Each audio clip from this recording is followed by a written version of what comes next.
Yo digo que efectivamente ser mujer, lógicamente, en la música, haciendo música rock, es una experiencia distinta a ser hombre porque pasa con todo en la vida.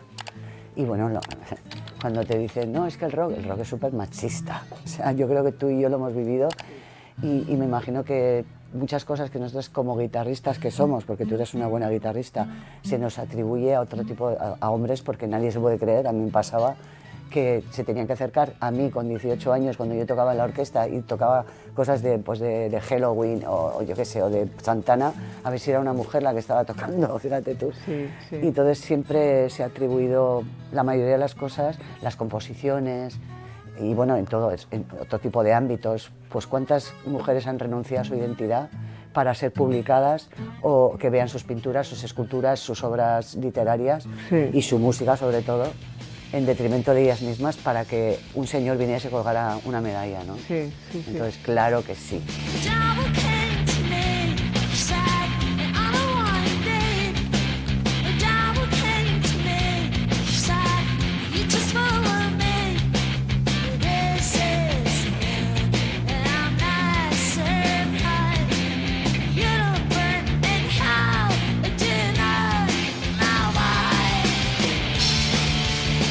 Después de, yo creo que más de 20 años dedicada al rock and roll y a la música, yo tenía un montón de sensaciones más o menos abstractas sobre lo que significaba ser una mujer en el mundo del rock and roll, además compartido con un montón de compañeras con las que he tocado y con las que he compartido escenario, camerinos y furgonetas, y de alguna manera la intersección con las ciencias sociales me parecía bastante obvia, ¿no? Yo por una parte tenía mis propias vivencias y por otra parte tenía las herramientas de haber estudiado psicología y sobre todo antropología. Entonces en algún momento decidí que tenía muchísimo sentido unirlo todo para responder a todas esas preguntas que yo tenía, utilizando la antropología como método para también intentar extrapolar mis vivencias a algo que explicara no solo lo que yo había vivido, sino lo que significaba en un sentido más global ser una mujer en el mundo del rock. Yo leo a muchas musicólogas y siempre tengo la sensación de que les falta calle, que les falta carretera. Y luego leía muchísimas biografías de músicas y siempre pensaba, ¿cómo molaría poder extrapolar sus vivencias a algo más general utilizando las ciencias sociales? Entonces sentí casi como la responsabilidad de que era yo la que tenía que hacer ese trabajo porque tenía un pie en cada uno de estos mundos. Para mí el acierto es precisamente ese uso de su erudición, de su conocimiento profundo de la antropología, porque es necesario para explicar, para darte cuenta de que ese submundo que es el mundo del rock and roll es una manifestación más de cómo se comporta la sociedad patriarcal con las mujeres. Totalmente. Y cómo se comportan los hombres y qué actitudes, que en muchos casos son actitudes absolutamente ridículas. Si se dieran cavernarias, si se dieran cuenta los hombres de cuántas veces en el mundo del rock hacen el ridículo más espantoso. Sí, es verdad. Muchísimas gracias a todas por haber venido. Me gustaba mucho la idea de encontrar ese equilibrio y ese punto intermedio entre las biografías divertidas de rock and roll y la literatura académica. Yo tenía súper claro que no quería hacer un libro que fuera puramente académico y que se quedara dentro de la biblioteca de una universidad, sino que quería hacer algo más divulgativo, porque a mí lo que más me gusta de la antropología es que es una ciencia social que creo que puede interesarle a todo el mundo si te la explican bien, porque al final se trata de entender quiénes somos y el mundo en el que vivimos. La música, como todas las artes y todos, tiene unos códigos especiales. Tú, por ejemplo, vas a una ópera y ves el tipo de vestimenta y ves lo que esperas tanto de los que están ejecutando la obra como de los espectadores que están. Una de las cosas poco estudiadas era el papel de las mujeres, excepto las divas cantantes, por ejemplo, en cualquiera de los géneros musicales en general, y sobre todo como intérpretes. A mí me gusta también recordar que, por ejemplo, en la famosa orquesta vienesa no entraron las mujeres hasta hace 4 o 5 años, es decir, que son cosas muy sorprendentes. la paper armadura que no serà defensa i calor.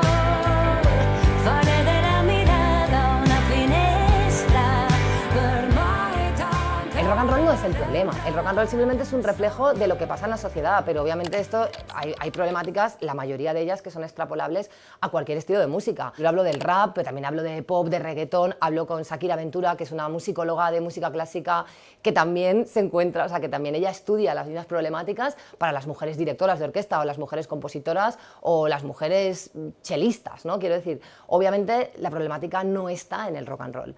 El problema está en la sociedad, solo que el rock and roll como objeto cultural pues le atraviesan las mismas hegemonías, aunque sea una música que al menos de entrada o de base o en apariencia quisiera romper con todo esto. Es una superheroína vestida de purpurina y ciertas ínfulas de femme fatal. Es muy fan de Barbarella, también de Espectro de Seda y ha leído a Simone de Beauvoir. No intentes nada contra ella o has perdido la pelea. No le vas a ganar y sobran malvados en esta ciudad. La antropología que ponga que quiere decir estudio de hombre, ahí sí que es en griego, es el genérico. Es una profesión rara porque incluso en los años 20, 30 y anteriores había muchísimas mujeres dedicadas profesionalmente a la antropología. A lo mejor de clases altas, británicas o norteamericanas, que viajaban por ahí y entonces veían costumbres, un mundo exótico y un mundo así, y se fueron metiendo, entonces, desde el primer momento. Pero hasta los años 60 o algo así, que empiezan a estudiarse estudios de la mujer, hasta que fue evolucionando un poco y se empezaron a estudiar mujeres. No, la mujer no existe, sino que hay mujeres de muchas clases y todos estos, los estudios de género, yo creo que es uno de los campos en los que entró de lleno y rompieron absolutamente muchos estereotipos.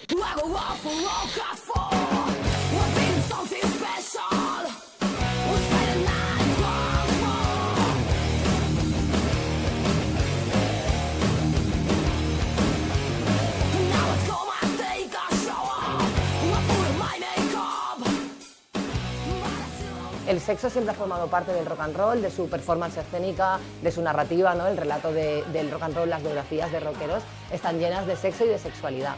Sin embargo, las mujeres, en mi caso, fue algo que teníamos que sortear, que teníamos que esquivar para que no nos jugara en contra y por tanto había ya una pérdida de libertad, porque nosotras también queríamos jugar a todo lo que implicaba el rock and roll, a la libertad, a la diversión, a la subversión, a todo lo que había de rebelde. Por ejemplo, cuando yo veía a Iggy Pop o veía a Mick Jagger o veía a Kiss o a Motley Crue, ahí había una sexualidad muy potente con la que ellos se permitían jugar.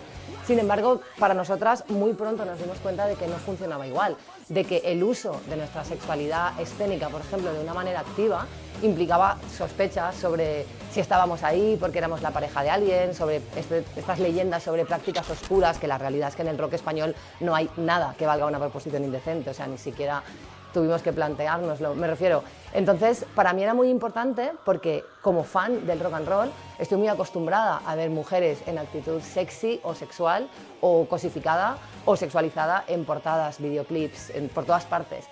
Es decir, cuando la mujer es un objeto que está ahí para decorar o para acompañar a una banda de hombres, no hay ningún problema. A nadie le supone un problema que haya mujeres en actitud sexual.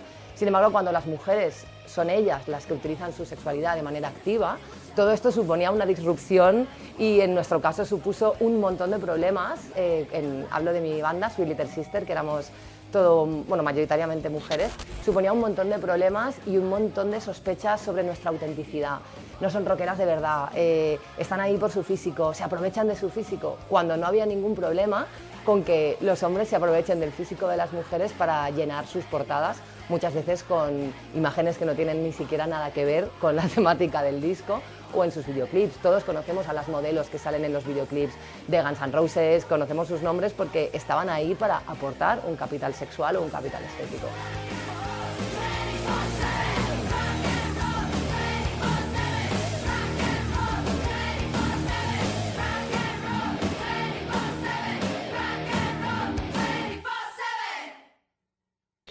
cuerpo de los hombres, el desnudo masculino, puede ser utilizado de muchísimas maneras. El desnudo masculino puede ser político. Rage Against the Machine se desnudaron por completo para luchar contra la censura y las etiquetas del Parental Advisory que quería imponer Tipper Gore, y a nadie le pareció algo sexual la utilización de sus cuerpos. No sé, Red Hot Chili Peppers, el bajista ha tocado desnudo, el bajista de Queens of the Stone Age ha tocado desnudo y ni siquiera lo recordamos como la gran cosa. Iggy Pop lleva toda su carrera sin camiseta, sin embargo la teta de Janet Jackson acabó con su carrera, o la teta de Sabrina Salerno es historia de España. Me acuerdo en concreto de una ocasión que fue en el primer festival Leyendas del Rock, que era en Lorca, si no recuerdo mal, en Murcia, en agosto, hacía 300 grados, y yo llevaba la parte de abajo, la parte de arriba del bikini debajo de la camiseta, y mi idea era, si hacía mucho calor, tocar sin camiseta como hacen los hombres, ¿no? Sin embargo, en el momento en el que iba a quitarme la camiseta, me di cuenta de que no se iba a entender como que tenía calor, sino que se iba a entender como algo performativo que tenía que ver pues, con quedarme en bikini. Y no fui capaz de hacerlo porque sentí que iba a desviar la atención hacia un sitio que no era. Yo nunca terminé de sentirme muy libre en ese sentido, porque yo tenía la necesidad de que se me tomara en serio como música, cosa que me parece en sí una contradicción, porque el rock and roll no va de ser serio, ni va de que te tomen en serio, ni de tener que demostrar que eres muy inteligente, ni muy comprometida. La mayoría de mis ídolos son una panda de alcohólicos, mamarrachos, no demasiado inteligentes, y está bien que sea así. Entonces siempre sentí esa limitación y lo difícil que es habitar un cuerpo de mujer en el rock and roll, que es una música que en principio nos prometía libertad, pero que descubrimos que es solo para ellos.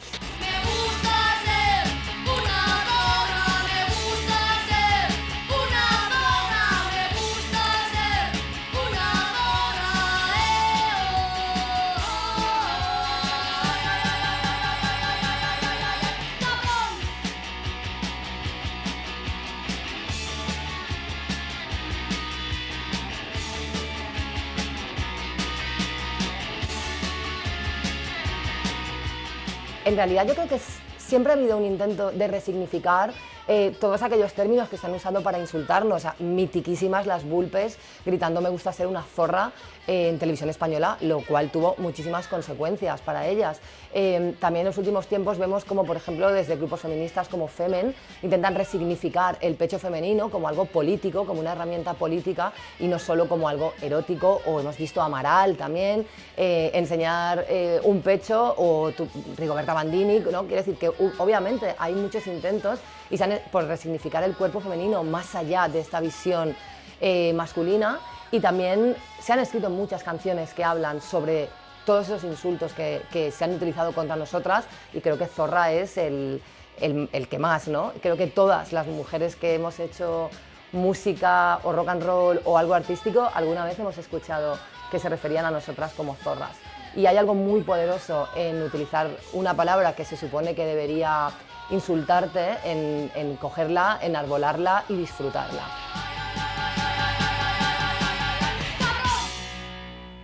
¡Ay, qué título! Cuando yo empecé a escuchar rock and roll, evidentemente era muy joven, no tenía una conciencia feminista ni tampoco mucha formación en temas de género. Fue un proceso por el que me fui dando cuenta de que incluso algunas de las canciones que para mí eran fundacionales, ¿no? del rock and roll y de mi propia existencia, muchas de ellas tenían letras muy misóginas, muy cosificantes. Entonces aquí se crea un dilema, ¿no? Porque al final la música con la que te has enculturado, la música con la que te has criado, para los que nos gusta mucho la música, nos conforma de una manera en la que tú no te lo puedes sacar. Yo no puedo dejar de emocionarme cuando suena Girls, Girls, Girls de Motley Crue, porque dentro de mí sigue habitando esa heavy adolescente, y entonces tampoco quiero tener que, como feminista, como mujer, plantearme tener que renunciar, porque si tuviéramos que renunciar a todos los productos culturales que son machistas o que están hechas por machistas o que contienen misoginia, al final me parece que es una postura que nos deja a las feministas o a las mujeres en una situación muy delicada.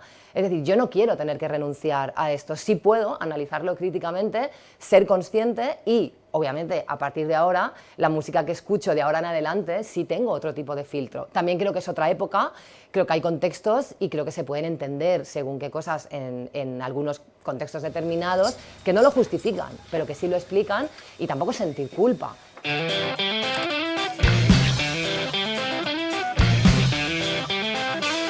Andábamos muy tarde por las calles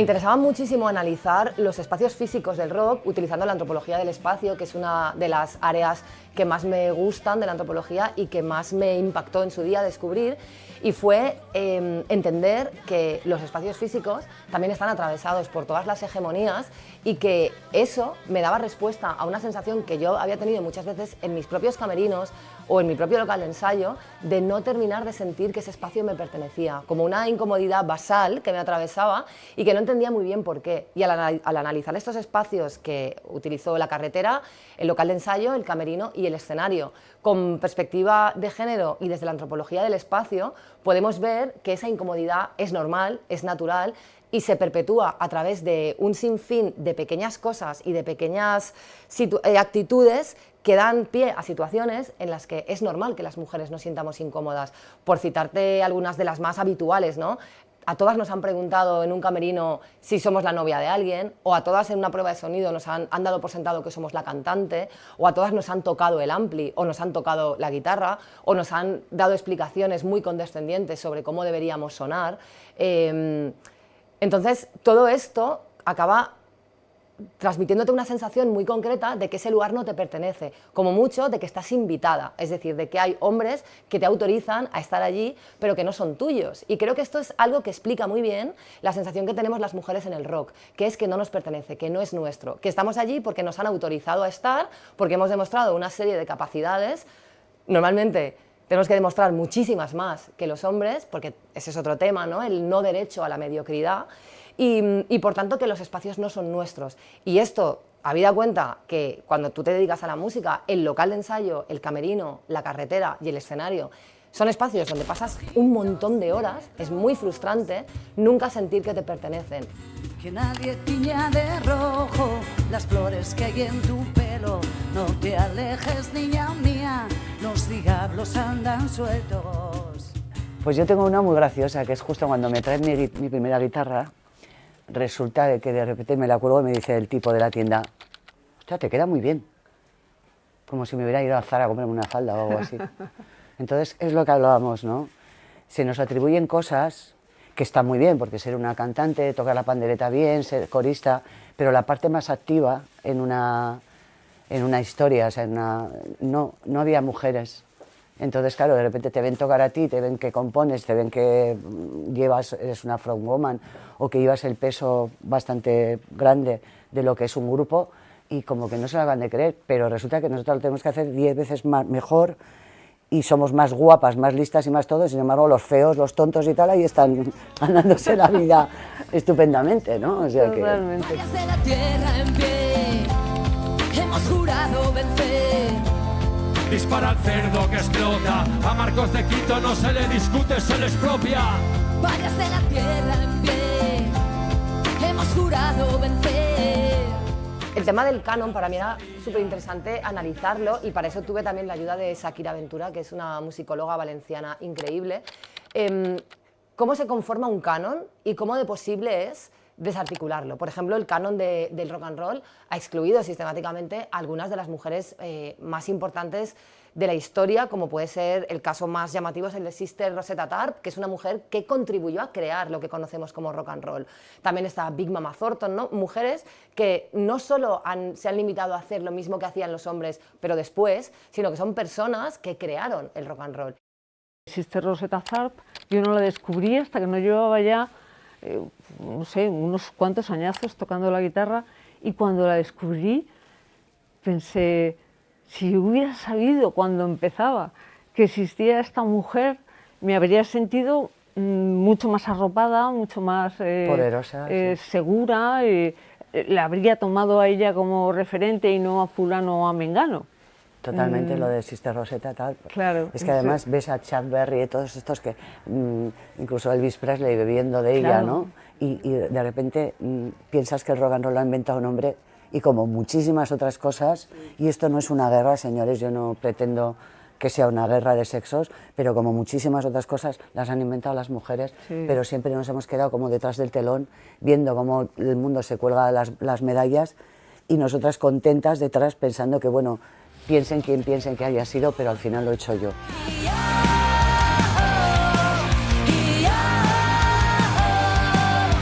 Ya no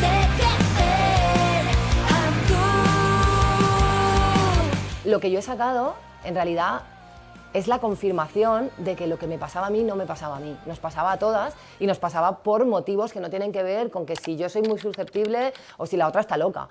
O sea, tenía que ver con que nos tenía que pasar porque hay una estructura diseñada para que nos pase, para que nos sintamos así, para que nos sintamos con esta inseguridad, con esta falta de autoestima, con esta sensación de que estamos sometidas a un examen constante, de que no somos igual de libres. Entonces, lo que he sacado es esa confirmación y además una sensación de unión muy poderosa que yo en realidad ya tenía, porque yo empecé a tocar, desde que empecé a tocar siempre he tocado con mujeres, he tocado con muchísimas mujeres y siempre he sentido esta curiosidad por preguntarles a todas ellas, oye, ¿a ti también te pasa esto? ¿Tú también te sientes así? Después de Runaways estuvieron, o han estado en número 1 en Estados Unidos, gente como The Go-Go's, y aquí mismo en Inglaterra, la gente como Girls' School o como Bella Stars, son gente que sigue esa trayectoria. ¿Cómo ves, Joan Jett, estos nuevos grupos femeninos, solo femeninos que han aparecido? Yo creo que es maravilloso de la forma que las chicas han entrado en la música, directas y con soltura. Lo veo desde que empezaron las Runaways en 1975. No había chicas que tocaran la batería o la guitarra. No podíamos encontrar a nadie cuando buscábamos un guitarrista. No existían. Y ahora las chicas quieren aprender a tocar la batería, la guitarra. Y creo que es excitante que este tipo de nueva cosa esté pasando. Yo creo que las mujeres que hemos estado en el rock y las chicas jóvenes que están entrando ahora están aprendiendo, nos estamos sabiendo hacerlo a nuestra manera sin esperar aprobación, y eso es una liberación. Ahora, por supuesto, hay más información, hay más referentes mujeres, porque yo recuerdo, y me imagino que tú igual, que somos de la misma edad, cuando empezamos había 4, por decirlo así, contadas con las manos, ¿no? En España muy poco. Entonces ahora pues quizás nos miran a nosotras, que yo personalmente nunca he querido ser abanderada de nada, pero te conviertes de alguna manera cuando la mirada femenina se fija en ti y dice, pues si lo ha hecho ella, lo puedo hacer yo también, ¿no?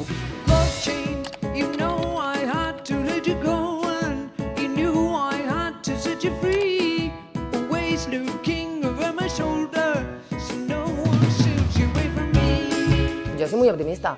Yo pienso que todo está cambiando y yo misma lo he visto. Cuando yo empecé a tocar, que hablamos del año 99-2000, hasta ahora he visto un montón de cambios. He visto cómo la escena se llenaba de mujeres, cómo las baterías, las guitarras y los bajos se llenaban de mujeres y no estábamos ya solo limitadas al rol de cantante. He visto a mujeres cantar de todas las maneras posibles y en todas las escenas. Yo soy súper optimista. Además, creo que no hay nada más rock and roll que ser una mujer. Creo que todas las historias de todos los hombres blancos heterosexuales ya han sido cantadas. Creo que hemos escuchado todos los solos de guitarra de todos los hombres del planeta y creo que no hay nada ahora mismo más rock and roll que ser una mujer. Vamos a hacer con el rock and roll lo que nos dé la gana, porque de eso iba el rock and roll.